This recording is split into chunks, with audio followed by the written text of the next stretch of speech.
তো পরিমিতির অঙ্ক রম্বস সংক্রান্ত আমরা ১ নম্বর একটা ভিডিওতে আমরা পরিমিতির রম্বস সংক্রান্ত অঙ্ক আমরা আলোচনা করছি। আজকে আমরা দ্বিতীয় অঙ্ক আলোচনা করব রম্বস সংক্রান্ত। কি বলছে দেখো অঙ্কটায়, একটি রম্বসের বাহুর দৈর্ঘ্য ও একটি বর্গক্ষেত্রের বাহুর দৈর্ঘ্যের সমান। দেখো প্রথমটুকু আগে লক্ষ্য করে কি বলছে, যে রম্বসের বাহুর দৈর্ঘ্য ও বর্গক্ষেত্রের বাহুর দৈর্ঘ্য সমান। রম্বসের বাহু যা হবে বর্গক্ষেত্রের বাহুটা কি হবে, একই হবে। রম্বসের বাহু যদি এ হয়, বর্গক্ষেত্রের বাহুটাও কি হবে, এই হবে।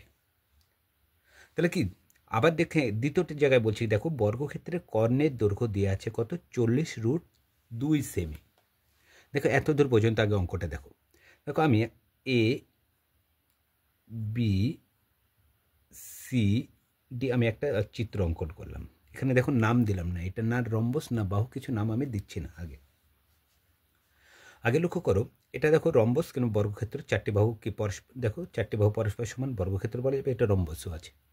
এবার দেখো রম্বসের বাহুর দৈর্ঘ্য বর্গক্ষেত্রের বাহুর দৈর্ঘ্য সমান। বর্গক্ষেত্রের বাহুর দৈর্ঘ্য যা হবে রম্বসের বাহুর দৈর্ঘ্য একই হবে, কিংবা কি রম্বসের বাহু যা হবে বর্গক্ষেত্রের বাহুটা কী হবে, একই হবে। আগে লক্ষ্য করে আমি কোনো জায়গায় এদের বাহু আছে কিনা, দেখো কোনো জায়গায় বাহু দৈর্ঘ্য দেওয়া নাই। সর্বপ্রথম কাজ হলো আমার হচ্ছে বাহুটাকে ধরা। তাহলে আমরা প্রথম আগে কাজটা করে নিই। ধরি রম্বসের বাহু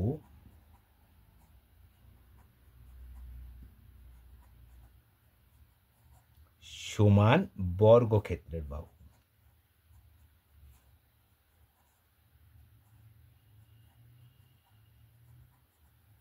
দুজনেরই একই, তার মানে আমি ধরলাম এ সেমি। রম্বসের বাহু যা, বর্গক্ষেত্রের বাহুটা কি, রম্বসের বাহু এ সেমি, বর্গক্ষেত্রের বাহু এ সেমি। এবার লক্ষ্য করো কি বলছে, বর্গক্ষেত্রের কর্ণের দৈর্ঘ্য দেওয়া আছে দেখো 40√2 সেমি।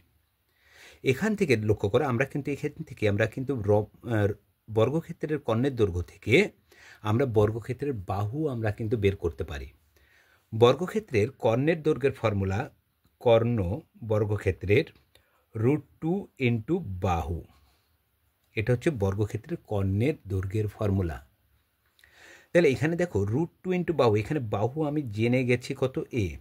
যখন বাহু এ থাকবে তখন কর্ণ হবে √2 ইন্টু এ হবে। আর এখানে লক্ষ্য করো, এখানে কর্ণ আছে কত, 40√2 সেমি। তাহলে শর্ততে আমরা বর্গক্ষেত্রের কর্ণ √2 ইন্টু বাহু সমান 40√2টা আমি দিয়ে আমরা কিন্তু এর মানটা আমরা বের করে নিতে পারবো। তাহলে শর্তটা আমরা করতে পারি, √2 ইন্টু এ সমান 40√2, 2 কাটা, তাহলে এ সমান পাচ্ছে কত, 40 সেমি। এবার মনে রাখবে দেখো, যেটা 40 সেমি পেলাম তার মানে প্রতিটা বাহু 40, এটাও 40, এটাও 40, এটা 40, এটাও 40। 40 কে আছে এককটা আমি লিখে দিচ্ছি সিএম, সেমি সেন্টিমিটার, সহজে হয়ে যাবে তাহলে। এবার লক্ষ্য করো, তার মানে এটা বর্গক্ষেত্রের বাহু, এ মানে কি পেলাম, আমি এখান থেকে বর্গক্ষেত্রের বাহুটা বের করলাম। এবার মনে রাখতে হবে বর্গক্ষেত্রের যেটা বাহু রম্বসের বাহুটাও কিন্তু সমান। বর্গক্ষেত্রের প্রতিটা বাহু যদি 40 সেমি করে হয়, তাহলে রম্বস এবিসিডি যদি রম্বস হয়, এবিসিডি যদি কি হয়, রম্বস হয়, তাহলে তার প্রতিটা বাহু এবি সমান বিসি সমান সিডি সমান ডিএ সমানও 40 হবে। মানে কি এবি সমানও 40, বিসি সমান 40, সিডি সমান 40, এডি সমানও 40ই হবে। কারণ এখানে আমাদের শর্ততে বলেছে রম্বসের বাহু এবং বর্গক্ষেত্রের বাহু সমান। তাহলে এবিসিডি রম্বসটির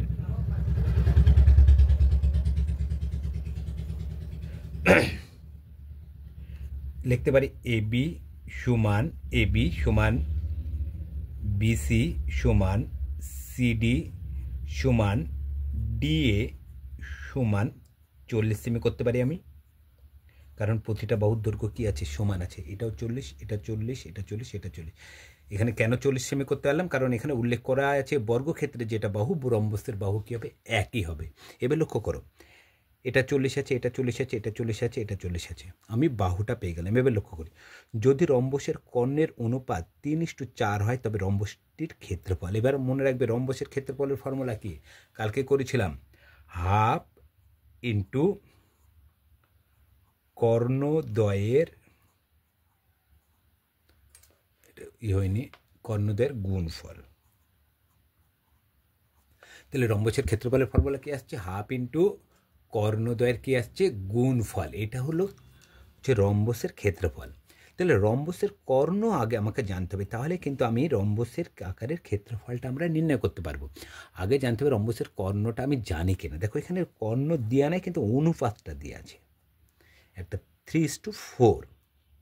তাহলে 3x, আমি এই এসিটা 3 হতে পারে, আর বিডিটা কত হতে পারে? আমরা 4 হতে পারে। আমরা এটাকে কি চলযুক্ত সংখ্যা ধরে নিই। ধরি এসি কর্ণ এসি সমান লিখলাম, এসি কর্ণটা লিখলাম 3x, এবং এবং বিডিটাও কর্ণ, বিডি কর্ণ সমান লিখলাম 4x। সেমিতে আছে দুটোতেই, এটা সেমি উল্লেখ করে দিই, সেমি উল্লেখ করে দিলাম। তাহলে এই দুটো মিলেছে কোথায়? ও বিন্দুতে এসে মিলেছে। এবার মনে রাখতে হবে রম্বসের কর্ণদ্বয় পরস্পরকে সমকোণে সমদ্বিখণ্ডিত করে। মনে রাখবে, এটা ধর একটা বাহু, এই পুরোটা হলো 4, সমকোণে সমদ্বিখণ্ড মানে কি? এই বাহুটা দেখো এ বি, আমি একটা বাহু লিখেছি, আর এখানে ও। এর মানে দেখো এবিটা হলো 4। মনে রাখবে এবিটা তৈরি হয়েছে এও প্লাস ও ডি এর সমান হচ্ছে 4, মানে এইটা আর এটার যোগফল হচ্ছে এবি।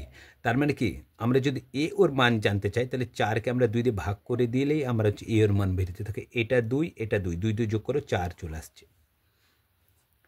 তার মানে আমরা এখানটাই লক্ষ্য করো, আমরা জানি রম্বসের কর্ণদ্বয় পরস্পরকে সমকোণে সমদ্বিখণ্ডিত করে।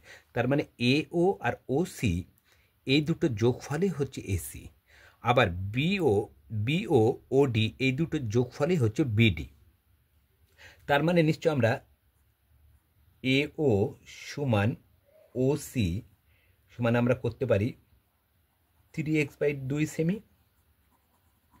কারণ কি, এও মানটা হবে কি পুরো যেটা কর্ণের মাপ তার অর্ধেক, আবার ওসি এর মানটা হবে পুরো কর্ণের অর্ধেক। তার মানে এর মান আর ওসি এর মানটা কি সমান আসবে। আবার এখানটায় লক্ষ্য করো, বিও সমান ওডি সমান লিখতে পারে কি 4x/2 সেমি। 4x/2 সেমি মানে কত লিখছে? 2x semi. এবার দেখো লক্ষ্য করো, এখানে দেখো এই পুরোটা হলো 3x, এই পুরোটা হলো 4x, কিন্তু এইটা আবার দেখো, এইটুকু দেখো, এইটা হচ্ছে 3x/2, এইটা হলো 3x/2, এই পুরোটা হলো কত? 4x, এইটুকু আবার 2x, আবার এইটুকু হলো 2x। দেখো 2x যোগ করলো 4x হচ্ছে। 3x/2 যদি যোগ করি তাহলে হচ্ছে 3x আসছে। এবার আমাকে লক্ষ্য করতে হবে, এবার লক্ষ্য করো, আমরা যদি আমার লাগবে দেখো দুটি কর্ণের দৈর্ঘ্য, তাই না? এখানে লক্ষ্য করো ও সি ডি একটা সমকোণী ত্রিভুজ পাচ্ছি, যার এইটার মান পাচ্ছি, এটার মান আছে, এটার মান আছে।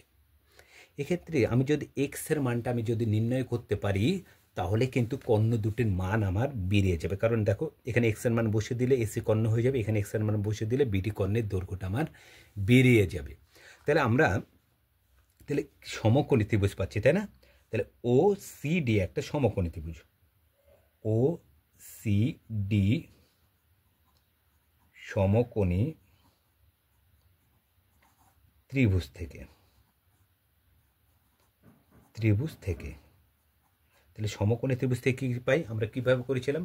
লম্ব স্কোয়ার, ভূমি স্কোয়ার, অতিভুজ স্কোয়ার। তাহলে আমরা এখানে লিখতে পারি কি, O C square plus OD square সমান সিডি স্কোয়ার। এখান থেকে কীভাবে দেখো মানটা বের করছি আমি। তাহলে ওসির মান আমি জানি, দেখো ওসি মানে কি 3x/2, মানগুলো বসে দাও। তাহলে ওসি মানে কি 3x/2, তার কি আছে হোল স্কোয়ার। ওডি মানে কারো 2x, দেখো ওডি এখানে লিখে দিয়েছি আমি, দেখো ওডি মানে কি 2x, ওডির মান আর বিডির মান, তাহলে এখানে লিখতে পারি 2x তার হোল স্কোয়ার। সিডি এর মান 40, সিডি বলো, এবি বলো, বিসি বলো বা এডি বলো, সবারই মান 40, কারণ বাহুর মানটা আগে আমরা বের করে নিয়েছিলাম। তাহলে এখানে লিখতে পারি কি 40 তার কি হোল স্কোয়ার। বা দেখো 3x এর মাথাতে স্কোয়ার আছে, 4-এর মাথাতে স্কোয়ার আছে, তাহলে এটাকে আমরা কিভাবে লিখতে পারি? তাহলে 3 3কে 9x স্কোয়ার, সরি এখানে মানটা আমি বসানো ভুল করেছি, এখানে 3x/2 আছে, 3x/2, কারণ ওসির মান এখানে 3x/2, লক্ষ্য করো আমি এখানে 4 লিখে দিয়েছিলাম, এটা 4 তো আসছে না, ওটা 3x/2, তাহলে 2 স্কোয়ার, 2 দুগুণ 4, যোগ এখানে দেখো 2 দুগুণ 4 এক্স স্কোয়ার সমান 4 4 16, ভগ্নাংশের যোগ আছে, যোগ করে দাও, নিচে তুমি 1 4 আর 1 লসক কত 4 হয়, তাহলে কত হবে 9x square plus 4 4 16x square সমান 1600, 16টা এক্স স্কোয়ার 9টা এক্স স্কোয়ার যোগ করে দাও, কত আসছে 25x স্কোয়ার বাই 4 সমান 1600। তাহলে এক্স স্কোয়ারের মান বের করবো, তাহলে কোনাকুনি গুণ এরম করে দাও, তাহলে কী লিখবে 25x স্কোয়ার সমান 1600 গণিত কত 4, বা শুধু এক্স স্কোয়ারের মান কত হবে 1600 গণিত 4 বাই কত 25, তাহলে কেটে দিয়ে আমরা 5 দ্বারা বিভাজ্য, 5 5 25, দেখো দুটো ঘর যাবে, তাহলে কত লিখতে পারি 3 5 কত হয় 15, তাহলে 16 মধ্যে 15 বাজে 1 থেকে, তাহলে 10 5 2 10 0, 5 1 5 আবার যাবে 5 6 30 4 5 20, তাহলে x সমান √64 গুণ 2, x সমান কত পাচ্ছি 8 গণিত 1, এই 4 আছে, সরি এখানে 4 আছে, 64 গণিত 2, তাহলে x সমান কত পাচ্ছি, x সমান 8 দুগুণে 16 সেমি পেয়ে গেলাম। তাহলে এখানে দেখো আমরা x এর মানটা আমরা পেয়ে গেলাম, x এর মান 16 সেমি। দেখো এখানে কাটাকাটি করলে উপরে 4 পড়ে আছে আর 64 আছে, তাহলে x স্কোয়ার সমান 64 গণিত 4, 64 গণিত 4, তাহলে x সমান কত হবে 8 8 64 আর 2 দুগুণ 4, তাহলে 8 দুগুণ কত হলো 16, 61, তাহলে আমার x এর মান বেরিয়ে গেল। x এর মান যখনই বেড়ে গেল, এবার দেখো কর্ণটা এসি কর্ণ বের করতে হবে, এসি সমান কত বেরোবে 3x, তাহলে লিখতে পারি 3 ইন্টু 3 16 48 সেমি,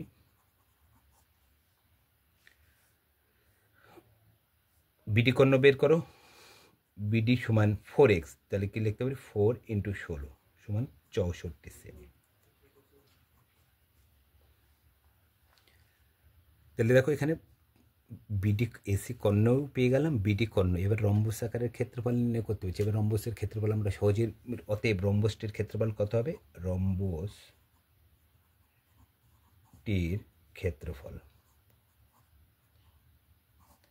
ক্ষেত্রফলের ফর্মুলা কি, হাফ ইন্টু কর্ণদ্বয়ের গুণফল।